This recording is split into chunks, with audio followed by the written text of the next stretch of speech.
It started with a quick, terrible mistake. I hadn't meant to do it. That night, we were arguing, Jessica and I. She was yelling, her face flushed with anger. I don't even remember what it was about anymore. Something trivial, some petty betrayal or slight. I only remember the flash of something blunt in my hand, and the next thing I knew, she was on the floor, eyes wide and empty, staring at me as though she could see straight through to my soul. I froze, my mind numb. My hands trembled as I reached down, but she was gone. I hadn't meant it. It wasn't supposed to happen like that. And yet, there I was, crouched over her lifeless body, my whole world fractured in an instant. I cleaned up everything meticulously, hands steady now with a kind of unnatural calm. I hid what I could, scrubbed every inch of my apartment and packed away every trace of her. I thought somehow that I could erase her presence, wipe her from my life as easily as I'd removed her body, but Jessica wasn't about to let me go that easily. The first sign was subtle. I'd put something down, a glass, my phone, my keys, and find it missing moments later.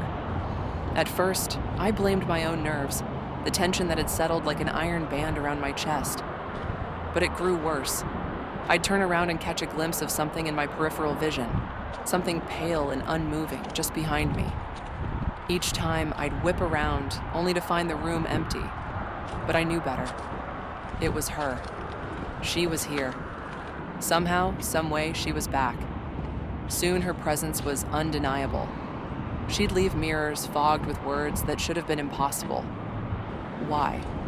You can't hide. One night I awoke to the sound of someone breathing beside me, a cold exhale grazing my skin.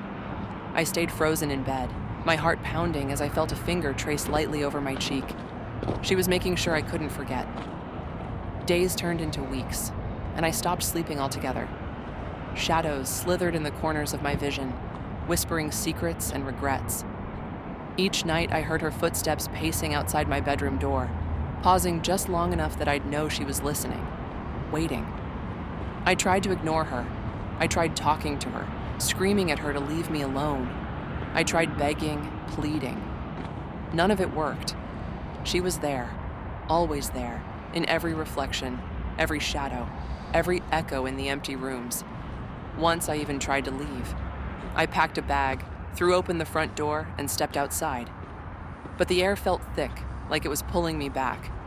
And as I walked down the hallway, I saw her, standing at the end, silent, her dark eyes staring, lips curved into the smallest hint of a smile. I knew what it meant. There was no escape. The terror of her presence eventually dulled, becoming part of my everyday. I'd see her standing at the foot of my bed, her hollow eyes fixed on me as I lay paralyzed, trying to force myself to breathe. I'd hear her soft, mocking laughter in the stillness of the night. Sometimes I'd even talk to her, as if it could soothe the venom that radiated from her spirit. But she never answered. I could feel myself slipping, piece by piece, as though she was drawing my very essence into herself. Her form grew more solid, her shape sharper with each passing day, while I grew weaker, paler, more hollow. Every night, I could feel her presence looming closer, whispering threats I couldn't quite hear.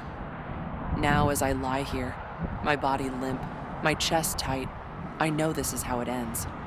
She's won. I can see her clearly for the first time, every feature sharp, her gaze dark and satisfied. I hear her voice now, low and cold, just for me. "You can't escape me," she says, her lips curling into a grim smile. "Not ever."